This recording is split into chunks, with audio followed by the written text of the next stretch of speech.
programme de ce soir, on va parler des moyennes mobiles, même si on avait déjà parlé un peu lors du précédent live, mais on va surtout parler de pourquoi on utilise les moyennes mobiles, quels sont les différents types de moyennes et surtout comment est-ce qu'on peut les utiliser, parce que la plupart du temps, les gens prennent les moyennes mobiles telles qu'elles sont par défaut dans les paramètres MT4, alors qu'il y a plusieurs manières de s'en servir. Donc déjà, on va présenter les différents types de MA. Je vais juste regarder ce que j'ai mon texte. Voilà. Donc on va commencer tout simplement par la MA classique. Hop, SMA. Voilà. Donc ça c'est tout simplement la SMA. Donc c'est ce que vous trouvez sur MT4, c'est la moyenne mobile souple. Et en fait c'est tout simplement une moyenne mobile qui essaye de coller le plus possible aux différentes valeurs. C'est en fait ce qu'on appelle la moyenne mobile pondérée. Et la méthode de calcul, elle est assez complexe, donc je vais juste vous préciser vite fait comment ça marche. En fait, déjà, vous avez votre paramètre de période qui va compter du coup le nombre de bougies sur lesquelles votre moyenne va se baser. Et en fait, le programme fait en sorte que chaque bougie a un coefficient d'importance. Et donc, du coup, les bougies les plus récentes vont avoir le coefficient le plus important parce que c'est finalement les bougies qui se rapprochent le plus de la tendance des marchés en ce moment-là. Et d'ailleurs, c'est pour ça que cette bougie, enfin, cette moyenne est assez peu utilisée. Est-ce que c'est clair pour vous jusque-là ou est-ce que vous voulez que je réexplique un peu plus simplement?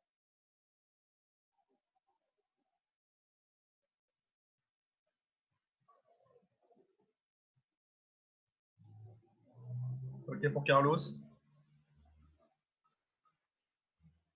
Ok, n'hésitez pas à m'interrompre hein, si c'est pas clair. Ok, donc du coup on a présenté déjà le premier type de moyenne mobile et c'est pas forcément celle que je conseille parce que regardez, si vous regardez bien, regardez, hop, même si j'augmente un peu la longueur, voilà, on voit que la moyenne quand même elle se balade un peu n'importe comment. Même si des fois on a des choses intéressantes, notamment dans cette zone-là, mais c'est surtout une moyenne qui est utile dans les phases d'accumulation ou de range. C'est tout. On va donc du coup passer hop, aux autres moyennes, qui sont donc la moyenne exponentielle, qui est extrêmement utilisée, parce que tout simplement c'est une moyenne qui est beaucoup moins sensible. J'aurais dû laisser l'autre pour que ce soit clair pour vous. Mais regardez, vous voyez que les bougies, surtout les mèches, viennent surtout toucher la moyenne, tout simplement parce que la moyenne exponentielle, elle est beaucoup moins fragile par rapport à des extrêmes. C'est-à-dire que si vous avez une volatilité qui est très importante par rapport au marché normal, on va dire, et bien tout simplement, les moyennes exponentielles, ça va servir tout simplement à amortir cette volatilité très importante, contrairement à une moyenne classique qui, elle, du coup, va complètement être perturbée par de telles volatilités. Donc, du coup, voilà, ça permet surtout d'amortir tous les passages, on va dire notamment, par exemple, quand on a Trump qui tweet, vous voyez des moyennes mobiles qui, des fois, plongent dans des angles à 90 degrés quasiment. Et du coup, la moyenne exponentielle, elle est beaucoup plus rigide par rapport à ça et elle est donc, du coup, beaucoup plus utilisée et utilisable. D'ailleurs, si on regarde ici, notamment, vous voyez qu'à chaque fois, les mèches viennent souvent toucher ce niveau-là. On voit ça ici aussi, etc. Regardez plus, hop, regardez ici aussi. Voilà. Donc c'est vraiment des moyennes qui sont extrêmement utiles et utilisées. Surtout, c'est les moyennes qui sont les plus utilisées, notamment par les algorithmes qui sont utilisés par les grands fonds d'investissement parce que tout simplement, ça permet une entrée et une sortie beaucoup plus simple. Hop, on va maintenant passer aux autres types de MA. Donc, voilà, vous avez ensuite la moyenne classique. MA,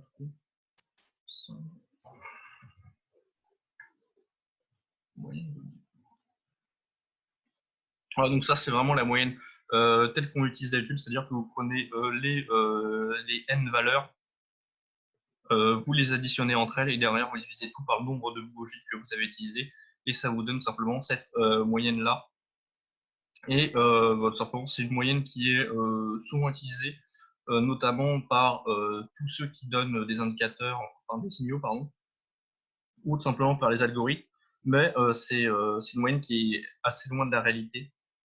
D'ailleurs, on voit que contrairement par exemple à la moyenne mobile, à la moyenne exponentielle, voilà, quand vous avez des passages comme ça où on voit que le marché chute, eh bien tout simplement voilà, la moyenne mobile, elle a beaucoup de mal à suivre.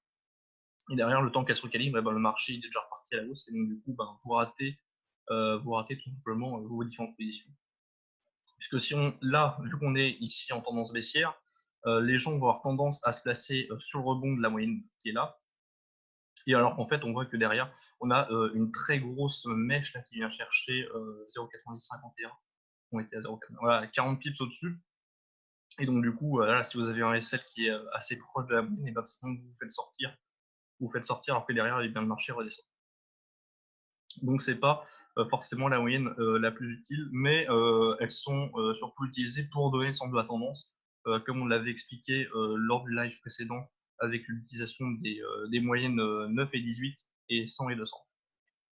Est-ce que c'est clair pour tout le monde jusque-là? Je sais que c'est des indicateurs qui sont assez simples, mais qui sont quand même assez importants pour faire ces plans.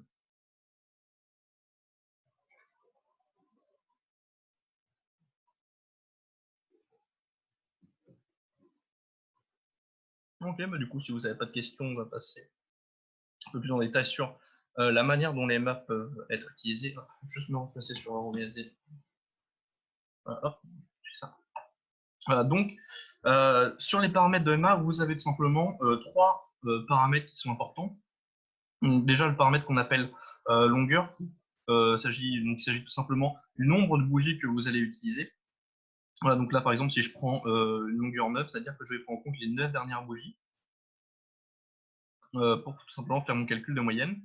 On a également la source. Donc la source, c'est tout simplement quelle valeur on va prendre en compte pour le calcul. Donc vous avez quatre possibilités. Donc simplement l'ouvert, donc l'open, c'est-à-dire la valeur à laquelle la bougie s'est ouverte. Voilà, donc hop, donc, du coup pour cette valeur ici, ce sera les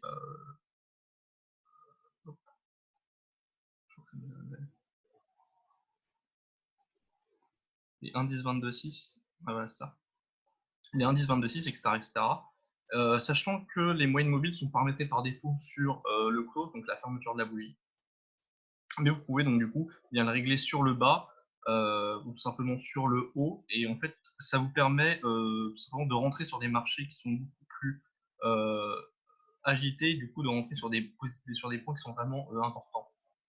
Regardez ici, hop, voilà, je vous ai tracé la moyenne mobile avec 100 périodes. Et donc, du coup, voilà, vous regardez que si on trace par rapport au haut, à chaque fois, les hauts viennent souvent toucher et derrière, bah, simplement, le marché chute ou il n'arrive pas tout simplement à garder la tendance haussière. Alors que si, hop, je le refais passer en close, fermeture, voilà, bah, vous voyez que du coup, c'est déjà plus du tout pareil. Notamment dans cette zone-là, on voit qu'on passait à quelques pips seulement des points d'entrée optimaux, alors que eh bien, là, tout simplement, il y a quand même un écart assez important de à peu près 40 pips. Donc du coup, voilà, si vous voulez vraiment parfaitement timer vos entrées et que vous êtes en tendance baissière, dans ce cas, vous utiliserez la moyenne en vous basant simplement sur les prix les plus hauts. Et à l'inverse, il faudrait que je trouve une paire qui est en tendance baissière en ce moment.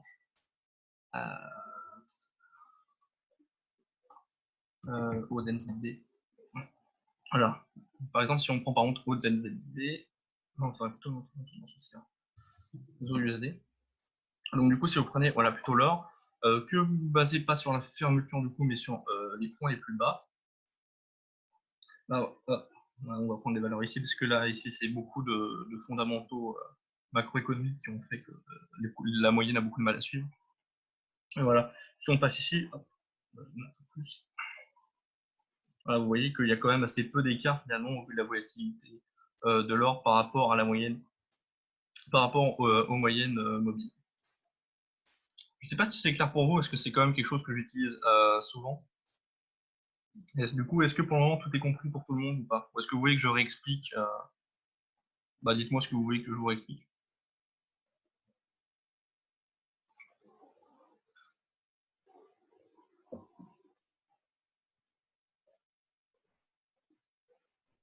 Ok, visiblement c'est bon pour tout le monde. Donc, du coup, on va passer à l'analyse des paires. Donc hop, je vais faire un petit rappel sur ce qui s'est passé sur EURUSD. Donc EURUSD, on a commencé. Peut-être en temps de ces indicateurs.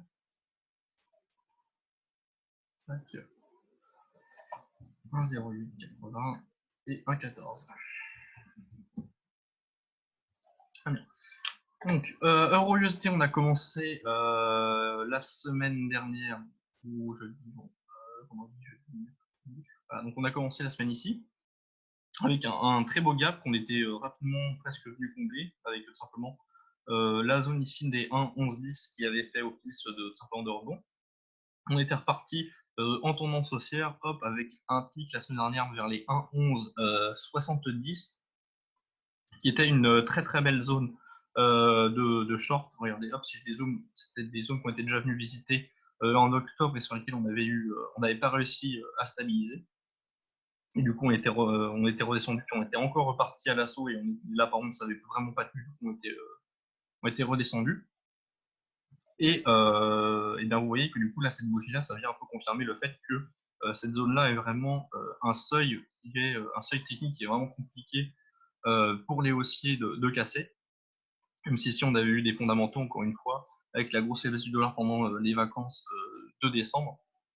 Mais encore une fois, la hausse n'avait pas tenu et du coup, on était redescendu.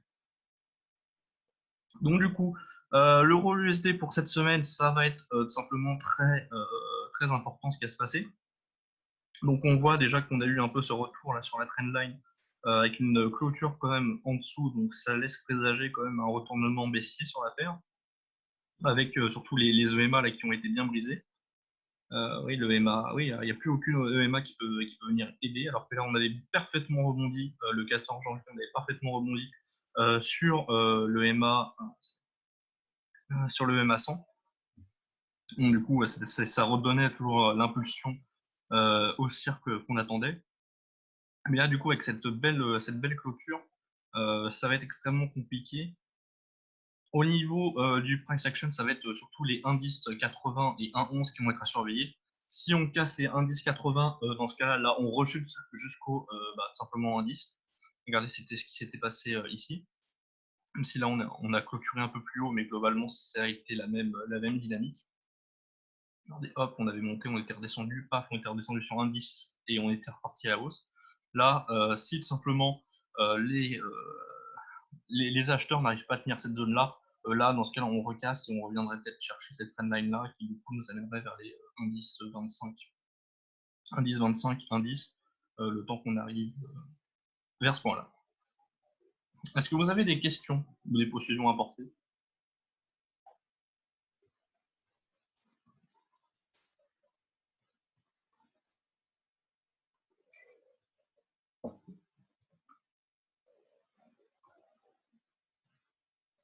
Ok, on passe.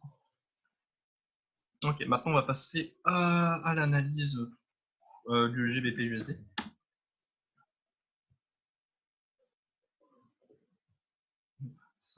Bon.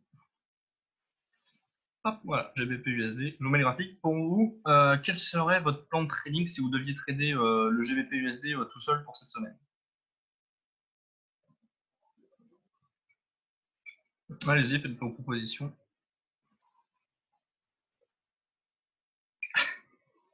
Ce serait beaucoup plus simple, c'est vrai.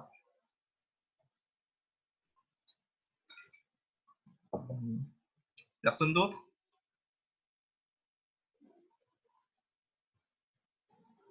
Ok. Donc GBP-USD, on a plutôt à la baisse. Alors, justement, on va en parler. Ce qu'on a avec le GBP-USD depuis simplement l'annonce de Boris Johnson sur le Brexit. D'ailleurs, regardez, c'est ce qu'on avait eu ici en décembre, là, le retour sur les 1,35, qu'il n'avait encore une fois pas tenu, hein, et du coup, ça s'était de nouveau effondré. Et là, du coup, simplement le climat est revenu un peu, le climat économique est revenu un peu faire chuter tout ça, notamment avec les ventes au détail des Britanniques qui ont chuté de manière assez inquiétante. C'est d'ailleurs ce qui explique la grosse bougie qu'on a là, du coup les moins 0,56%, qui est quand même assez important pour le VPUSD. Et on voit que du coup, on approche dangereusement de la zone support des 1,30, qui est quand même une zone clé, puisque c'était une zone qu'on n'était pas revenu visiter depuis mai. Si tu regardais, quand on l'avait cassé en mai, on était retourné chercher des plus bas pluriannuels. Hein. Hop, tac, c'était rejeté, on venait chercher les 1,20 et puis hop, ça remontait il y a plus de 3 ans. Bon, là, ça n'arrivera pas théoriquement pour le moment. Donc du coup, pour GBP/USD, j'attendrai simplement qu'on revienne chercher la zone B1,30 pour prendre un petit trade à l'achat. Et au mieux, j'attendrai plutôt ce niveau-là qui... hop, je vais le tracer.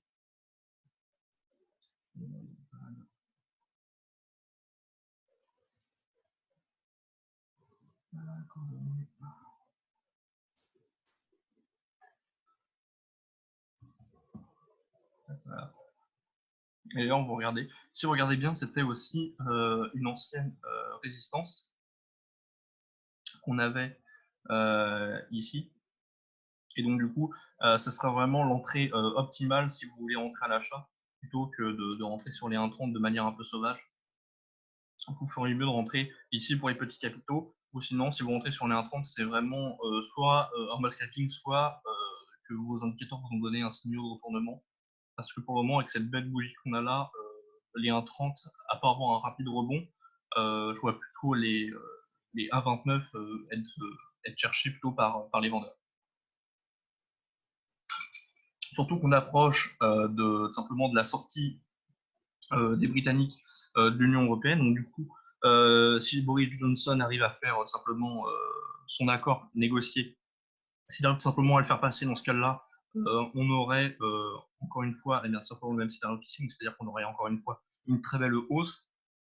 On irait peut-être chercher les 1,38, les 1,37,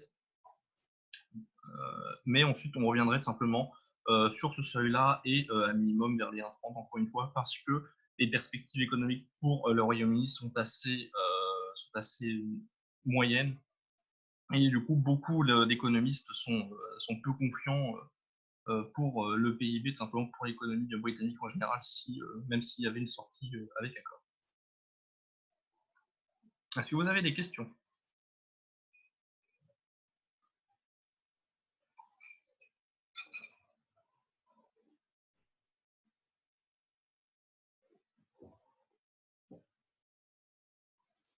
C'est OK. OK, super. Du coup, on va passer à l'analyse pour le Dow Jones. Alors, le Dow Jones, extrêmement dangereux, le Dow Jones, la semaine dernière. Regardez, on a eu simplement toutes les bougies, pardon, la semaine dernière qui ont été positives. Hein. Vendredi, jeudi, mercredi, mardi, lundi. Voilà, avec encore une fois le retour sur le MA9 dont on avait parlé dans le précédent live, qui du coup a derrière relancé la tendance qu'on avait là. On voit que le MA9 et les MA18 sont encore plus écartés qu'avant. Donc c'est-à-dire que le mouvement haussier est encore plus fort qu'avant. Surtout qu'on est sur on a fait des nouveaux plus hauts historiques. Du coup, c'est extrêmement compliqué de rentrer short sur ce marché en ce moment. Donc tout simplement pour le Dow Jones, je ne me positionnerai pas, à moins qu'on revienne chercher le MA18. Le MA18, dans ce cas-là, je prends une tendance, je prends pardon, une position d'achat parce qu'on est toujours dans une tendance fortement haussière. Je repasse en semaine, ça se voit beaucoup plus. Regardez, on enchaîne les bougies successives et les rares bougies qu'on clôture en négatif, c'est tout simplement les nouvelles entre la Chine et les États-Unis, sachant que maintenant que la situation s'est calmée, c'est extrêmement compliqué de justifier une telle baisse prochainement. Faut aussi rappeler que actuellement, si on se base à peu près sur les mouvements, l'objectif pour les acheteurs, c'est d'atteindre les 30 000. Il y a aussi une possibilité qu'on va chercher les 29 500 avant que les algos clôturent leur position et que derrière on revienne vers les 29 250. Mais au vu de la forte poussée qu'on a, les 29 500, c'est atteignable, mais mais pour y avoir déjà des gens qui commenceraient à penser que le marché est surévalué, donc du coup, on aurait déjà un retour sur les EMA. Donc pour le moment, sur le Dow Jones, vraiment prudence, de toute façon, c'est l'indice mondial qui a le plus superformé cette année avec le Nasdaq. Et donc du coup, c'est extrêmement dangereux de prendre une position contre le marché. Donc pour le moment, si vous pouvez, vous prenez une position acheteuse sur le retour des EMA, et sinon, eh bien, vous attendez des signaux de retournement. Est-ce que vous avez des questions?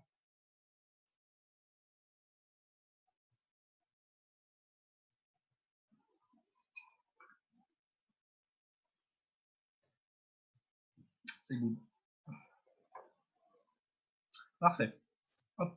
Non, on va faire l'analyse DAX. C'est bon pour Ralph aussi. Ok, super. Ok, hop. Hop, voilà. Je vous ai mis le graphique du DAX pour vous. Qu'est-ce qui va se passer? Je vais zoomer un peu plus parce que ce qui s'est passé la semaine dernière, ça a été extrêmement intéressant. Voilà, hop, je vous mets le graphique là. Si vous voulez, j'ajoute des indicateurs que moi, mais pour qu'est-ce que vous feriez pour le DAX cette semaine?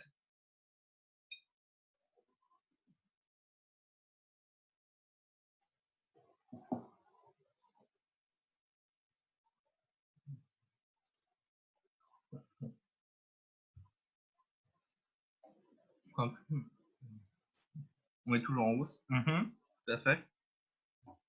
Tout à fait. Franck, il est là ou pas? Non.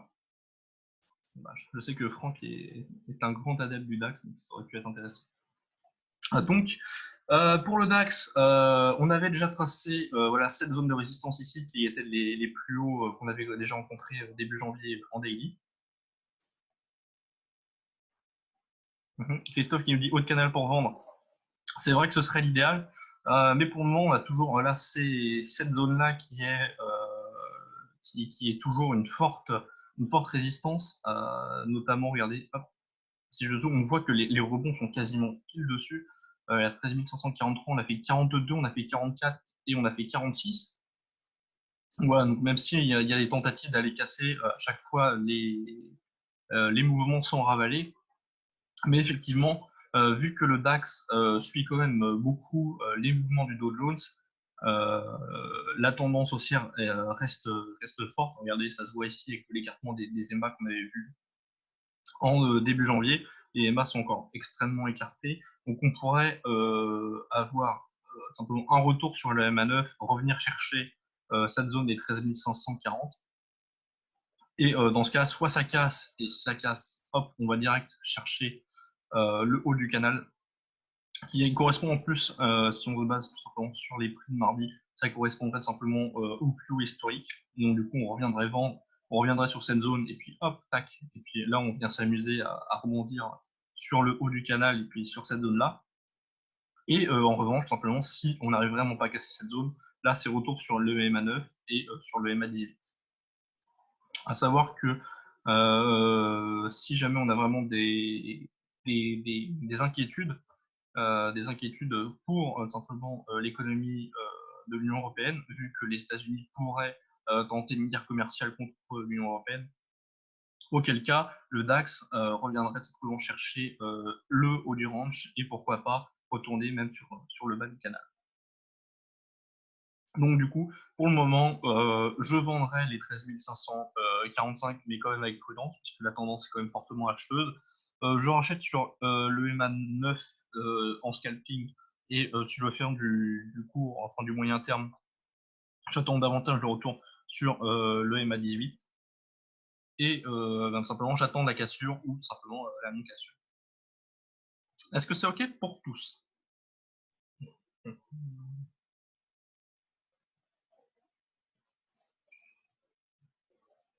OK pour Carlos.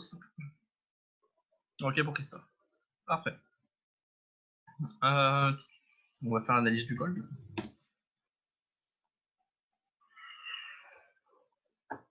OK. Donc si on regarde le gold, on voit qu'on a eu assez peu de mouvements la semaine dernière, même si on a eu voilà, voilà, ce retour sur les 1540 sur le haut. On voit que le prix reste quand même assez proche de l'EMA9 sur les dernières séances, sur les 7 dernières séances. On reste toujours entre 1550 et 1560. Donc on a quand même un petit range de 100 pips qui est intéressant à prendre. Encore une fois, bah, tout simplement pour le moment, il n'y a pas de tendance qui est claire, même si on voit que les EMA sont toujours extrêmement écartés. On voit que là, ça commence quand même à converger. Et donc, du coup, si on a les EMA qui viennent à converger en fin de semaine, là, ce sera quand même un signal baissier qui sera très intéressant à prendre. Et dans ce cas-là, ce qui serait intéressant de viser, c'est tout simplement voilà, cette moyenne mobile-là pour les longs termes. Sinon, il faudra tout simplement viser les 1537. 1537 et plus largement, simplement, voilà, cette zone-là, donc les 1510. Donc, pour le moment, il n'y a pas de tendance claire, mais c'est quelque chose qui est extrêmement surveillé. Des questions? USD, JPY. Ok.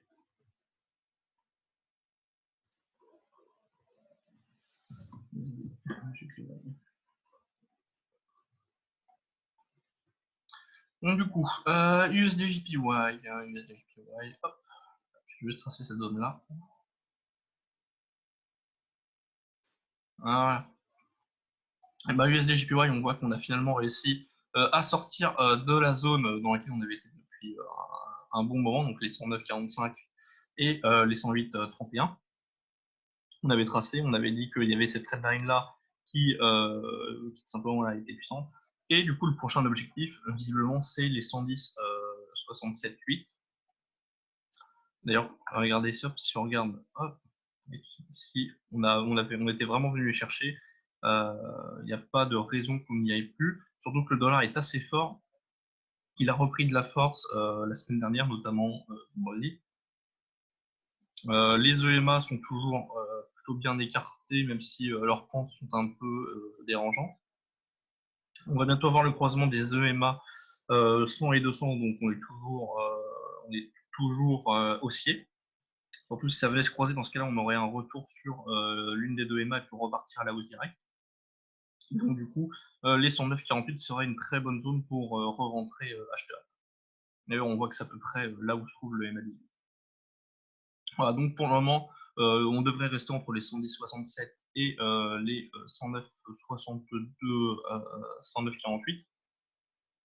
Mais plutôt d'ailleurs sur cette zone, puisqu'on voit qu'on était venu souvent mécher.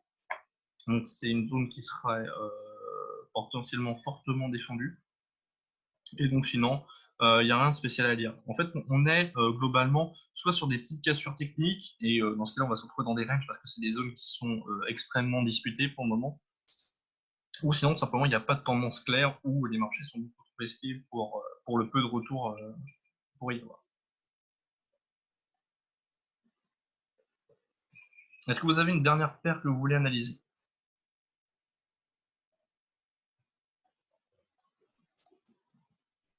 Non, ok. Pas de souci. Une dernière paire?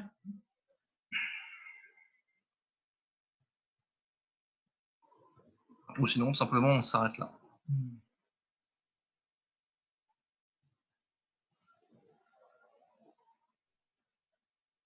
Le Nasdaq. Ok, on a le temps de le faire.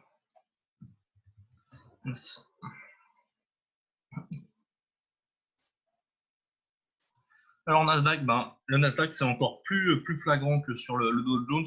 La tendance haussière est clairement visible hein. Depuis octobre. Hop, tac, regarde. On n'arrête pas de monter, de faire des plus hauts historiques. Hop, depuis quand? Je sais pas. Quand voilà, les plus hauts historiques, ça fait depuis la dernière fois qu'on en a fait un, c'était en juillet. Voilà. Chaque fois, on fait des plus hauts historiques quasiment chaque mois. Là, ça fait 5 mois qu'on fait des plus hauts historiques. Les EMA en mensuel sont écartés depuis quasiment 10 ans là. Donc, il y en a. En daily, du coup, pour le moment, on approche des 9200, 9250. Surtout les 9250, au vu des algorithmes, ce serait vraiment un très bon point pour rentrer vendeur jusqu'au 9200 ou tout simplement retour sur les EMA. Si je devais te conseiller une position acheteuse, ce serait tout simplement d'attendre le retour sur le MA19, qui fait extrêmement bien le travail. Si tu veux être sécurisé, regarde, hop, à chaque fois tu viens toucher. Là, c'était encore Trump qui avait tweeté, hop, du coup c'était cassé un peu en dessous, puis c'est reparti direct. Là, on n'est plus touché. Là, on avait eu le croisement des EMA, donc on était reparti un peu en tendance baissière. Hop, on avait rebondi sur le MA200, on était reparti à la hausse. Tac, regarde, on vient, on touche 3 fois. Enfin voilà. Voilà, hop, sur les MA9 aussi, on vient toucher, on repart. Le MA9, on vient toucher, on repart, etc. Donc du coup, si tu veux prendre une petite position à l'achat, t'attends le retour sur l'EMA 9. Sinon, si tu veux vraiment te sécuriser, t'attends que ça vienne mécher sur l'EMA 18. Et dans ce cas-là, tu peux rentrer de manière quasiment safe, surtout que là, il n'y a plus de réel danger pour le Nasdaq d'un point de vue fondamental. Et techniquement, la prochaine cible, là, c'est les 10 000, les 10 000 points. Voilà. Soit tu attends 9250, tu rentres au short, tu attends le retour sur les EMA et là tu rentres long. Ou sinon, tu attends simplement le retour des longues et là tu vises les 9250. Est-ce que tu as des questions? C'est les traces d'eau. Yes, tout à fait. Ah, mais super. Bah, écoutez, j'espère que ce live vous a plu et que vous avez passé un bon moment. Est-ce que vous avez encore des questions? Le temps qu'on... Il reste encore un peu de temps, il reste 3 minutes, donc si vous avez des dernières questions, c'est maintenant.